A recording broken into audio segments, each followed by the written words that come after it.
Para personas inquietas, Capital Radio. El remate, con Miguel Ángel González Suárez.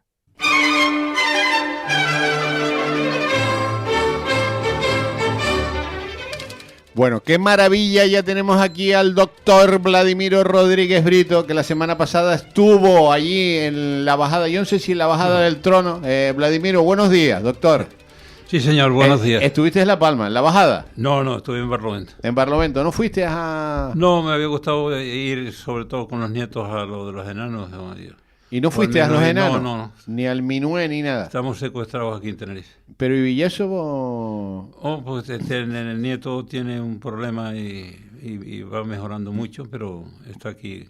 Bueno, tiene un problema duro. No, duro, pero ya está muy bien. Ya el niño ha mejorado un montón. ¿Y qué edad tiene tu nieto, Vladimir? 9 años. 9 años y se quedó casi sin caminar. Sin caminar en una silla de ruedas. En una silla de ruedas, pero ha mejorado muchísimo. Ha mejorado mucho. Bueno, pues me alegro un montón. Y estamos aquí pendientes de los médicos. De los médicos. Ya. Bueno, pero es que tú date cuenta, un niño de 9 años, normal y corriente, y que de repente deje de caminar, eso, no eso es un drama.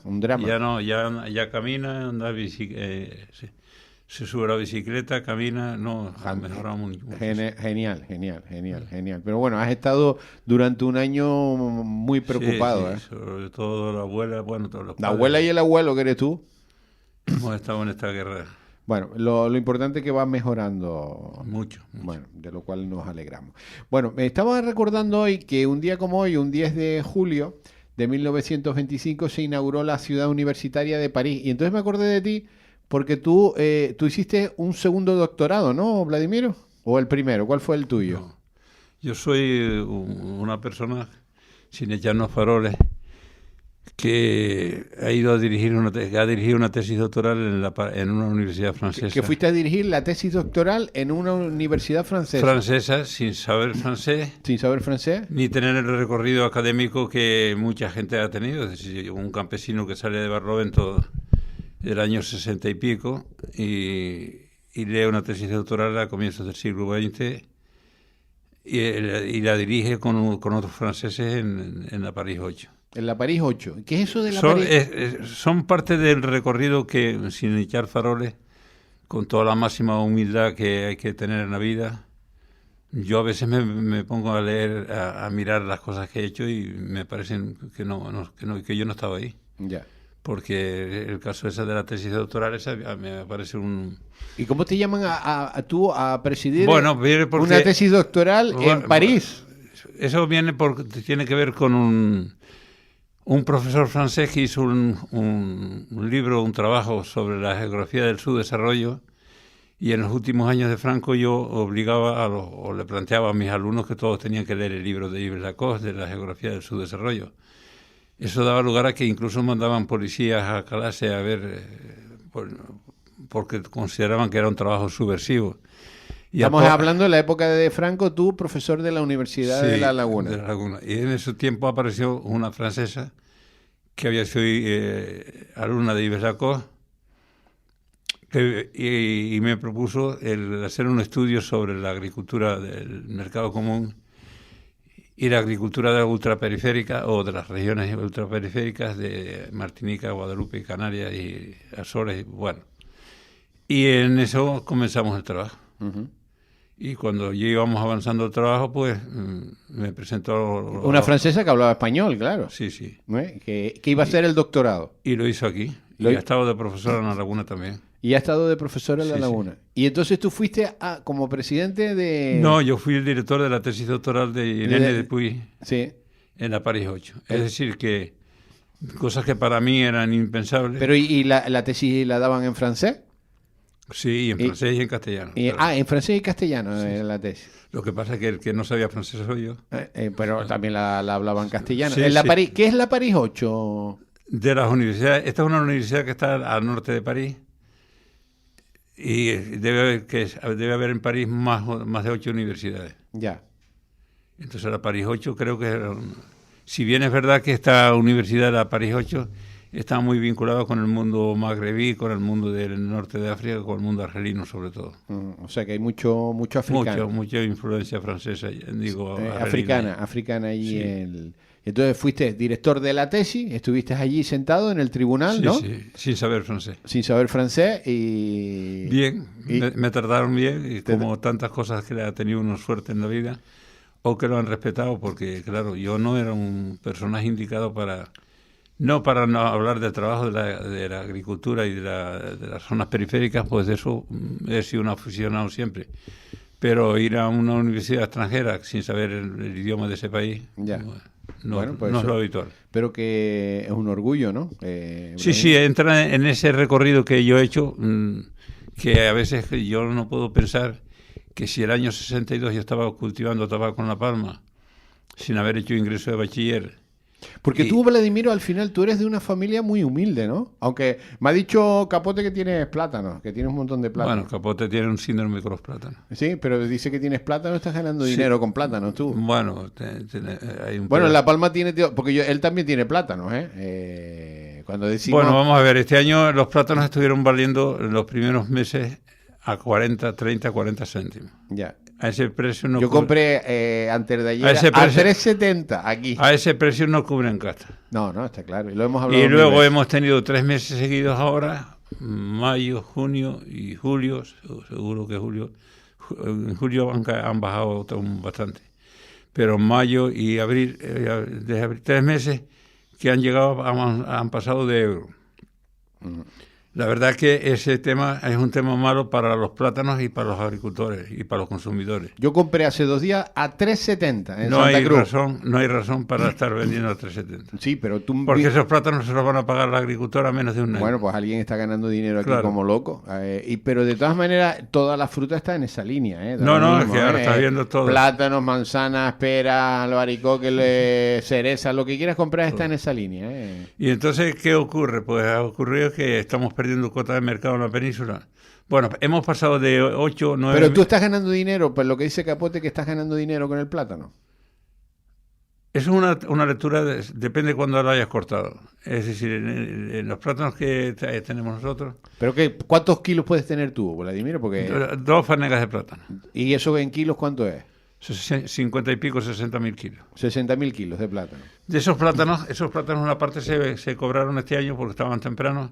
Sí. A menos de 40 céntimos, o menos de, en torno a 30 y pico, 40 céntimos, más los 30 céntimos que vienen de la Unión Europea, que son 70 céntimos. A ese precio, depende si tienes el agua, si no tienes el agua, dónde riegas y tal, pero ese precio... ¿Y quién te cuida los plátanos a ti, Vladimiro? Pues los tengo de media. Un medianero. Un medianero. A ese precio, entonces una gran parte de la cosecha este año se vendió a menos de 50 céntimos. Sí. A ese precio no cubren coste. Ya. Ahora sí ahora están dando dinero. Y sin embargo, a pesar de todo, lo peor de todo esto es que hemos bajado de 8 millones de kilos semanales hasta 6 millones de kilos. Por eso han subido los precios. Claro, pues pero eso da lugar a que la banana ahora está vendiéndose la banana a euro y pico y los plátanos a 4 euros y pico en la península o 5. Eso nos hace perder cuota de mercado. Y dentro de poco estaremos con problemas otra vez de tirando plátanos al barranco y con la pica otra vez. Claro. Mira, Vladimiro, estabas contando que tú eres de una familia muy humilde, ¿no? Bueno, una familia... Mi padre fue un emigrante a Cuba, luego estuvo en Cuba en la época mala, la época de la crisis del 29... Se vino para Canarias y al poco llegar a Canarias... ¿Trajo dinerito o algo? No. Nada, sin un duro. A poco llegar a Canarias estalló la guerra civil. Ya. Lo detuvieron por rojo, por malo, Porque él era comunista, tu padre. Bueno, era una persona que en esas épocas eran de izquierda. De izquierda. Y lo detuvieron. Estuvo en Faife, estuvo en los barcos y estuvo en Gando. Y luego vino después, pues... Yo nací en el 42. Estuvo perseguido tu padre siempre. Estuvo perseguido, pero aparte de eso, en a nivel nosotros no teníamos recursos ninguno. Ya. Barlovento era un pueblo de secano, gran parte de lo que se sembraba se perdía porque no... Y tu padre estuvo, y entonces claro, la falta de tu padre la suplías tú ayudando, ¿no? No. Yo tuve la suerte de que la galería primera que dio agua en Barlovento, que era de los Lugos de la Rotava, la Galería de la Falla, que dio agua al 49, y una finca que había comprado un farmacéutico de Los Sauces, don Crispinero de Paz, que había estado preso también con mi padre. Él se la dejó a mi padre para que cuidáramos las cabras y las vacas, que lo que teníamos allí en los pastos, que tenía la finca en el Faro de Barlovento. Y cuando vino el agua, yo empecé a regar. Ya. Pero claro, yo no tenía dinero ni para comprar agua ni para hacer nada. Entonces yo regaba por la noche cuando le sobraba el agua a los campesinos. Yo estaba hasta 3 noches sin dormir para regar un cultivo. Y llegué, a pesar de las dificultades que tengo en un brazo, llegué a tener 7 fanegas de tierra cultivadas. ¿Tú? Sí. ¿Y cómo cogías la azada y todo eso? Pues la azada y el pico. ¿En la azada y el pico lo cogías? Sí, sí. Coño, pues eso tiene mérito, ¿eh? ¿Cómo que tiene mérito? Yo cavaba y cuando eso no había ni merri para cavar ni No, no trazar. había nada, era Era a mano. A mano todo, pero tiene mérito. Y aparte de llegué eso, llegué a vender 85 quintales el último año. El último año, ¿de qué edad tenías tú, Vladimiro, en esa época? 19, 20. Yo empecé a trabajar en el campo por mi cuenta de 14 años. De 14 años. Y Por estudiar, mi cuerpo. Yo no iba- estudiar escuela. ni de coña, Ni escuela ni la vi. ni escuela, ¿no viste la escuela? No. Y luego ya, a partir del 62, la cosecha de tabaco la vendí y me salió 32 pesetas al día. Ya, Y eso era menos que el jornal base de esa época. ya. Y eso me hizo meditar, porque en ese sentido, el sentido crítico de mi padre sí me había contaminado, me hizo meditar que yo no podía seguir, no debiera seguir con aquel rumbo, En el campo. con un campo maltratado y con las Pero dificultades. tú leías o algo, Vladimiro, ¿Eh? ¿te gustaba leer? ¿O Sí, bueno, algunas cosas, hasta la Pirenaica que la tenía, buscaba mi padre La radio, en la radio. o sea, la radio. Y luego empecé a ir a la escuela, a Los Sauces, con el maestro Cándido, que era un... Pero ya mayor, con 20 y pico de años. con 20 y pico años. ¿Cuánto es 21? ¿22, 23? Sí, sí. Ya de mayor vas a la Y escuela. se ingresó a bachiller con ¿Y un por qué rey. vas a la escuela, Vladimiro, ya de mayor? Porque a partir del precio del tabaco que cobré ese año a 32 pesetas al día, Sí, dije que tenía que buscarme la vida por otro sitio. ya, que tenías que formarte. Sí. Y te vas a la escuela. Voy a la escuela con el maestro Cándido y tengo la suerte de encontrarme un profesor que era de aquí, bueno, era don Jorge Coder, que era el director del Instituto Cabrera, del Instituto Alonso Pérez Díaz de Santa Cruz de la Palma. Y me lo presentaron un día y me animó el hombre y me dijo que yo podía hacer varios años de bachiller juntos, que me matriculara y que hiciera en junio primero y luego yo en septiembre me presentara dos de segundo y tercero. Ya. Y me puse a estudiar y empecé a salir. Ujú.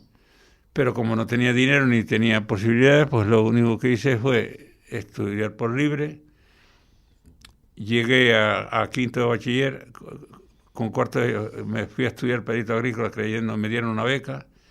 Fui a estudiar perito agrícola. Cuando fui a Madrid y vi en la carretera de La Coruña el huerto que tenían de experimentación agrícola, la escuela de peritos en Madrid, me di cuenta que había perdido el tiempo y que allí no había estudio de agricultura, sino era una escuela de... Y estamos hablando de la época de Franco, perseguido, Claro. porque tú ya estabas marcado, ¿no? Sí, pero Como yo... hijo- pero yo en esa época No entraba. iba a escapar cada día, primero de agricultor y luego... Yo en esa época ni era activista político ni Ya. participé en Te nada fuiste a político. Madrid y a Y estudiar. perdí un año allí porque ese año me dieron una beca, me pasé en Madrid, pero ya vi que aquello no era para mí y entonces me volví para acá Ujú. y hice magisterio por libre Hiciste magisterio. y empecé a trabajar ya de maestro. Bueno, estuve dando clases en los colegios de La Salle, en algunos que era un colegio religioso. Incluso a pesar de todo me dieron trabajo ahí. A pesar de todo, porque eras comunista. Ya No, está. a pesar de todo porque no rezaba. Ah, porque no rezaba, claro. Si eras comunista, no rezaba. ¿no? Había gente allí como Marrero y otros más que les di clases y me Y tú decían, no rezabas. me decía, usted no reza, maestro. Y a pesar de todo, que el colegio de La Salle en esa época Y tú- era mayor parte de los que daban clases eran curas. Claro, claro. Y tú de rezar ni de coña. No, pero yo voy a bueno, rezar, ¿eh? bueno, son cosas de juventud Sí, y de sí. rebeldía. Y no te echaron de milagro de allí, ¿no? No, me dijeron que siguiera trabajando. Sí, y estuviste dando clases. Estuve dando clase un año, luego ya hice, una vez que era maestro, me fui a dar clase al García Escame. Bueno, me consiguieron, en esa época había abundancia de plazas para dar clase, y yo empecé a dar clase en el García Escame en La Cuesta, Ujú. que fue donde me secuestró Matute, después de haber matado a Antonio González 5 días después. ¿Te secuestró? Sí. ¿Cómo que te secuestró? Sí, yo estaba en el García Escame de la Cuesta dando clase. Mm. El colegio estaba dividido, pues se daba clase en un turno de mañana y otro de tarde. Vinieron a buscarme por la mañana. La policía vino a buscar. La policía secreta. Sí, sí. Sí.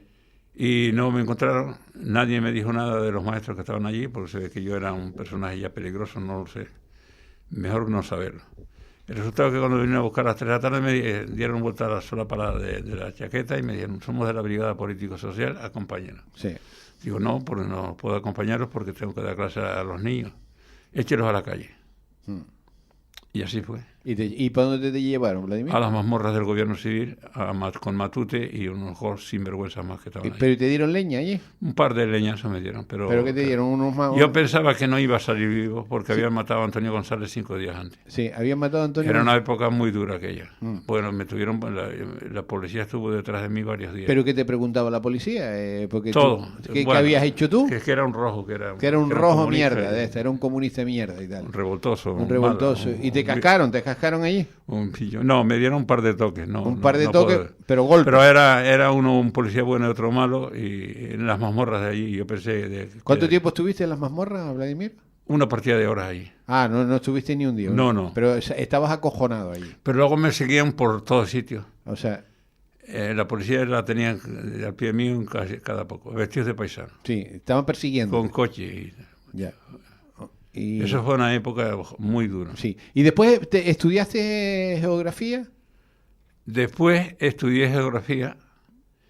Pero ¿por qué te estudié dio? geografía porque con lo que ganaba de maestro me podía vivir en la laguna. Podías vivir. Y entonces yo estaba en maestro interino y ahí hice la geografía. Hiciste geografía, estudiaste geografía, que era geografía e historia en aquella época. Era geografía e historia, con eso tuve la suerte que, bueno, tuve un padrino que me fue muy bueno porque me apoyó. Qué importante es tener padrino, Vladimiro. Don Leoncio Afonso era un profesor era un palmero de La Breña, que era profesor del Cabrera Pinto. Ya. Un hombre que posiblemente en sus ideas era muy conservador. No creo que no era muy conservador, pero bueno, por lo menos era un hombre, no era un izquierdoso ni era un rojo de represaliado. Y entonces me animó y me daba clases. Era de los pocos profesores que daba clases en La Laguna, Ya.